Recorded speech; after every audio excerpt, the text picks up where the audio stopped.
दोस्तों, हम अलग अलग धर्मों में देखते हैं कि लोगों के विश्वास अलग अलग होते हैं। जैसे कुछ सूफी गीतों में कहा जाता है, जब कहीं पर कुछ भी नहीं था वही था वही था। वहीं दूसरी तरफ हिंदू धर्म में कहा जाता है, माता पिता तुम मेरे, या फिर विधाता क्या रच दिया तूने ये संसार।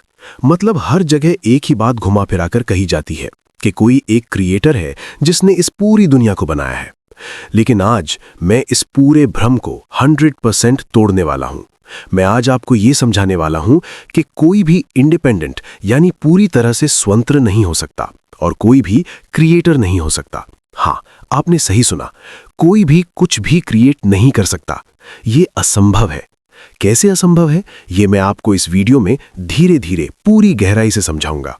और दोस्तों, ये वीडियो उनके लिए है जो सच को स्वीकार करना चाहते हैं। जो स्वीकार नहीं करना चाहते वो अभी इस वीडियो को छोड़ सकते हैं, कोई जरूरत नहीं है देखने की। लेकिन जो सच है उसे आपको कभी न कभी स्वीकार करना ही पड़ेगा। अब अगर आप तैयार हैं सच को देखने के लिए, तो चलिए शुरू करते हैं। सबसे पहले एक बहुत सीधी सी बात समझो। इस पूरे अस्तित्व में जो कुछ भी है उसे हम दो भागों में बांट सकते हैं। एक है मटीरियल, पदार्थ, और दूसरा है कॉन्शियसनेस, चेतना। इसके अलावा तीसरी कोई चीज है ही नहीं। जो दिख रहा है वो पदार्थ है, जो अनुभव कर रहा है वो चेतना है। अब ध्यान से समझना, जो भी चीज हम बनाते हैं, क्या हम सच में उसे क्रिएट करते हैं? मान लो किसी ने एक हवाई जहाज बनाया, क्या उसने कुछ नया पैदा किया? नहीं, उसने पहले से मौजूद चीजों, लोहे, प्लास्टिक, ईंधन, इन सब को लिया और बस उनका रूप बदल दिया। क्रिएशन नहीं हुई, ट्रांसफॉर्मेशन हुई। यही सच है। मिट्टी से घड़ा बनता है, क्या घड़ा नया पैदा हुआ? नहीं, मिट्टी का रूप बदला। लकड़ी से कुर्सी बनी, क्या कुर्सी शून्य से आई? नहीं, लकड़ी का रूप बदला। मतलब साफ है, कोई भी चीज कुछ नहीं से कुछ नहीं बन सकती।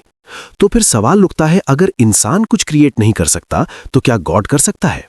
अगर तुम कहते हो हाँ गॉड कर सकता है, तो एक बात बताओ, क्या गॉड इस यूनिवर्स के नियमों से अलग है? अगर अलग है तो हमें उसका कोई प्रमाण नहीं, और अगर अलग नहीं है तो वही नियम उस पर भी लागू होंगे, यानी वो भी कुछ नया क्रिएट नहीं कर सकता। अब दूसरी बात इंडिपेंडेंस की। हम सबको सिखाया गया है कि गॉड इंडिपेंडेंट है, सब कुछ उसी पर डिपेंड करता है। लेकिन जरा ध्यान से देखो इस रियलिटी को। क्या कोई भी चीज इंडिपेंडेंट है? तुम्हारा शरीर हवा पर डिपेंड है, पानी पर डिपेंड है, खाने पर डिपेंड है। तुम्हारा दिमाग ब्रेन पर डिपेंड है। तुम्हारी सोच एनवायरनमेंट, एक्सपीरियंसेस, सोसाइटी सब पर डिपेंड है। यानी तुम इंडिपेंडेंट नहीं हो। अब मैटर को देखो। मैटर खुद कुछ नहीं करता, उसे चलाने के लिए फोर्सेस चाहिए, कंडीशंस चाहिए, यानी मैटर भी इंडिपेंडेंट नहीं है।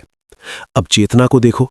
अगर ब्रेन काम करना बंद कर दे तो सोच, यादें, पहचान सब बदल जाती हैं, यानी चेतना भी मैटर पर डिपेंड है। अब सबसे बड़ा सच सामने आता है।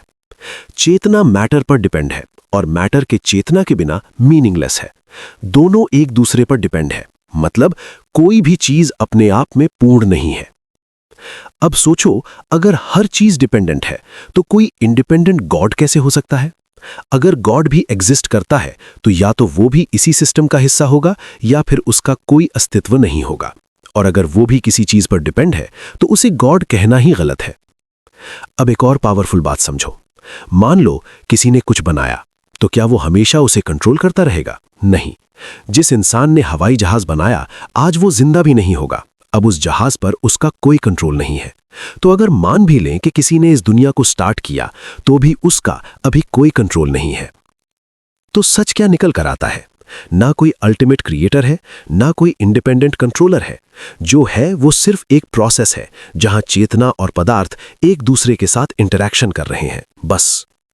और सबसे आखिरी बात, जो शायद सबसे कठिन है स्वीकार करना, हम किसी ऊपर बैठे हुए भगवान के द्वारा नियंत्रित नहीं है और ना ही किसी ने इस दुनिया को जादू से क्रिएट किया है। रियलिटी उतनी सिंपल नहीं है जितनी हमें बताई गई है। अगर तुम सच में सच को देखना चाहते हो तो बिलीफ्स को छोड़ना पड़ेगा, क्योंकि बिलीफ कंफर्ट देता है, लेकिन ट्रूथ हमेशा कंफर्ट नहीं देता। अब फैसला तुम्हारा है। क्या तुम सच्चाई के साथ खड़े रहोगे या फिर उसी पुराने विश्वास में जीते रहोगे? मैंने अपना काम कर दिया, अब तुम्हारी बारी है।